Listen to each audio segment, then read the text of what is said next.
こんにちは。株倉応援チャンネルにようこそ。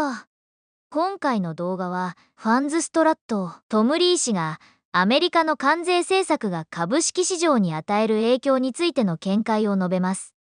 このチャンネルは主に海外の CEO のインタビュー動画やカンファレンスの様子を日本語字幕付きでお届けする切り抜きチャンネルです。まだの方はぜひチャンネル登録をお願いします。それじゃあ動画を楽しんでってね。Now let's bring in FundStrat's managing partner and head of research, Tom Lee, a CNBC contributor. It's good to have you. What do you make of this report? I mean, part of the uncertainty of all of this has been the, iron fist, maybe olive branch. Back to the iron fist, maybe an olive branch. What do you make of it? Well, I think markets should interpret it positively because I think when we talk to our clients, many are viewing tariffs as punitive, potentially protectionist, and driving several economies into recession. This sounds like that we could actually have a positive case scenario with these tariffs, one that's either mutually agreed upon or if it's reciprocal, but maybe a good deal for businesses. And I think it would set the stage for a much bigger recovery rally than we expect. Afterwards, right? Yes, I mean, after. The problem is the paralysis, if you will, between now and then. Like, what are we supposed to do over the next 10 days? That's the dilemma, right? Because we still have 8 trading days till April 2nd. Most investors are getting just nauseous from the volatility, so they want to throw in the towel. But we also know that markets will bottom or have historically bottomed before the event actually happens. The best example is the Cuban Missile Crisis in 1962. That was a 12-day crisis. The stock market bottomed 7 days into that crisis, recovered 2/3 of the losses before the resolution. So I think that's a decent template for today. What about the economy? I mean, listen to Nike, FedEx, put that on top of what we've already heard. Are you concerned about where the economy is going? It's been pretty shocking how quickly sentiment deteriorated. I can understand for consumers because the president's very divisive, but for CEOs, that's been a shock. CEO confidence has fallen, and they've kind of been sitting on their hands. So we know there's an impulse of a growth shock underway. But if this is something that doesn't last months, then it's very temporary. I mean, it depends, to what degree consumers remain skittish.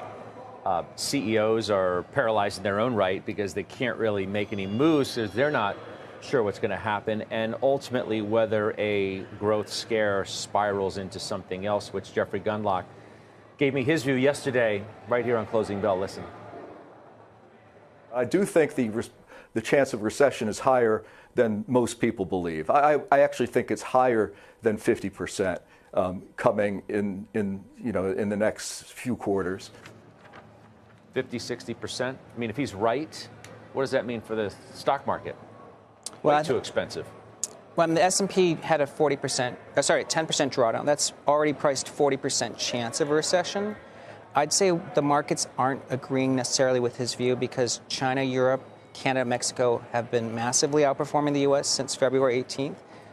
Those economies should be tumbling into recession if we have punitive tariffs. So I think markets are actually more paralyzed than necessarily pessimistic. I'm sorry, finish your thought. But because the market is the economy, I think to the extent that stocks rebound sharply after April 2, if they do, I think it really staves off future economic Is the weakness. market the real economy?